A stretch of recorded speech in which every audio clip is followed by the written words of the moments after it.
என் அன்பு இனிய தமிழ் மக்களே, இப்போ நம்ம மக்களில் பல பேர் இப்போ என்னையும் உதாரணத்துக்கு எடுத்துக்கோ, வாழ்க்கையில் துன்பம் தீர முடியாத ஏதாவது ஒரு பிரச்சனைனா உடனே பார்த்தீங்கன்னாக்கா கண்ணீர் விட்டு கதறி எழுதிட்டு ஆண்டவா எனக்கு முக்தியை கொடு. அப்படி இல்லை அப்படின்னாக்கா சித்தர் வழிபாடு பக்கம் போயிட்டோம்னா சித்தர் எனக்கு காட்சி கொடு, இரவா புகழ கொடு அப்படிங்கிற மாதிரிலாம் வேண்டிக்கிட்டு வச்சுருக்கோம். இது உண்மையாகவே நம்ம கண்ணீர் வடிக்கிறதுனா கிடையவே கிடையாது. வாழ்க்கையில் அதிகப்படியான சோகம் துன்பம் வந்துருச்சு அப்படின்னாக்கா உடனே பார்த்தீங்கன்னா கடவுளை தேடுறது, மறுபடியும் சந்தோஷம் வந்துருச்சு அப்படின்னாக்க எப்பயும் போல் வாழ்கிறது. இது உண்மையான முக்திக்கான வழியானா கண்டிப்பாக கிடையாது. இப்போ உதாரணத்துக்கு எடுத்துக்கோ, நீங்கள் பார்த்துக்கிட்டு இருக்கிறது பார்த்தீங்கன்னா திருவண்ணாமலையில் அமைந்துள்ள அருணகிரிநாதருக்கு முருகர் காட்சி கொடுத்த கோயிலில் தான் இதை பார்த்துருக்கிறீங்க. அதுவும் அருணகிரிநாதர் பார்த்தீங்கன்னா மற்ற ஆள் மாதிரி பெருசாக அப்படி கஷ்டப்படல இப்படி கஷ்டப்படல, ஆண்டு அனுபவித்து கடைசி பார்த்திங்கன்னா வேறு வழி இல்லாமல் எனக்கு இதுக்கு மேலே இது வேணாம் அப்படின்னு தூக்கி எறிஞ்சிட்டு வந்தனால தான் ஒரு குறிப்பிட்ட தவத்துக்கு அப்புறம் தான் பார்த்தி அப்படின்னாக்கா தியானத்துக்கு அப்புறம் தான் முருகனே காட்சி கொடுத்து அது பெரிய பெரிய கதை. அதுக்கப்புறம் அதே மாதிரி பார்த்தி அப்படின்னாக்கா நீங்கள் உங்கள் வாழ்க்கையில் எல்லாத்தையும் ஆண்டு அனுபவிச்சுட்டு வந்தால் மாத்திரம்தான் முக்திக்கான வழி. அடுத்த தேடுதல் சரியாக இருக்கும். அதை விட்டு நம்ம இந்த பழமும் புளிக்குமா, இந்த பழம் புளிக்குமா அப்படிங்கிற கதையாகவே நம்ம வாழ்க்கை ஓடிக்கிட்டு இருக்குது. ஒரு விஷயத்தையே நல்லா சந்தோஷமாக வைக்கிறோம். திடீர்னு அந்த பொருள் கிடைக்கல அப்படிங்கிற பட்சத்தில் தான் நம்ம இந்த மாதிரி விஷயங்களை இறங்குறோம்.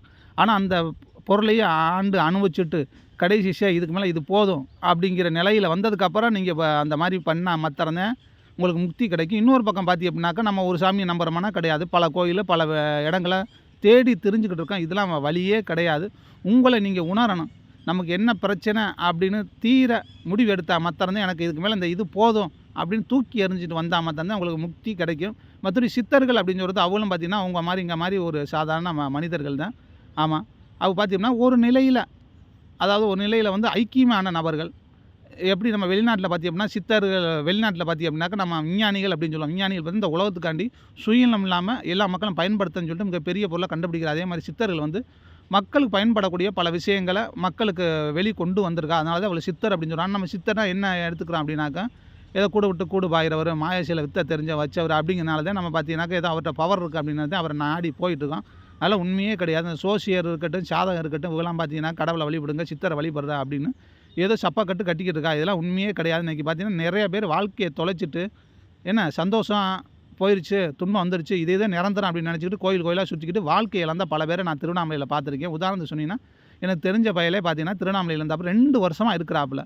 வாழ்க்கையை ஏதோ தொலைச்ச மாதிரி இப்போ பார்த்தி அப்படின்னா கொஞ்சம் கொஞ்சமாக சாமியாரை மாறிட்டு இருக்காப்பு. நல்ல இளவட்ட பையன் தான். அவர் நினச்சி அப்படின்னா என்ன வேணாலும் பண்ணலாம், வைக்கலாம் லைஃப்பில். இன்னும் ஒரு 10 பேரை கூட வாழ வைக்கலாம். சரி ரைட்டு, அவருக்கு நிலைமை அப்படி இருக்குது, பிரபஞ்சம் அப்படி படைச்சிருக்கு அப்படின்னா ஓகே, அதை பற்றி நம்ம சொல்கிறதுக்கு இல்லை. ஆனால் எல்லா மக்களுக்கும் இப்படி போயிட்டு வந்துக்கிட்டு மாறி வருது அப்படிங்கிறது சரியான இது கிடையாது. அதுக்கான தான் இந்த வீடியோ போட்டேன். நல்லா பாருங்கள், எத்தனை மக்கள் வராங்க போகிறாங்க அப்படின்னாக்கும்.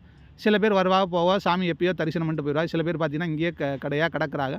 அவளுக்கு என்ன வாழ்க்கை என்ன ஏதுன்னே தெரியல, வைக்கல. அது அவளுக்கு உணரணும். நம்மளை உணர்ந்தால் மாத்திரம்தான் அவளுக்கு முக்தி கிடைக்கும்.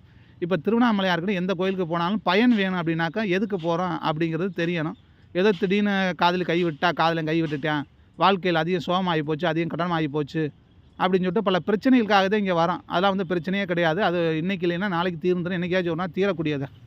அதுக்கெல்லாம் முக்தி கொடு, சித்தர் எனக்கு காட்சி கொடு அப்படின்னா கொடுக்கவே மாட்டாங்க. அதெல்லாம் நம்ம அறியாமல், அந்த அறியாமையிலேருந்து மீண்டும் அப்படின்னா நமக்கு ஒரு நல்வழி பிறக்கும் அப்படிங்கிற கவனத்தில் எடுத்துக்க. ஓகே நம்பி, அது நல்ல வீடியோவில் சந்திக்கலாம். நன்றி, வணக்கம்.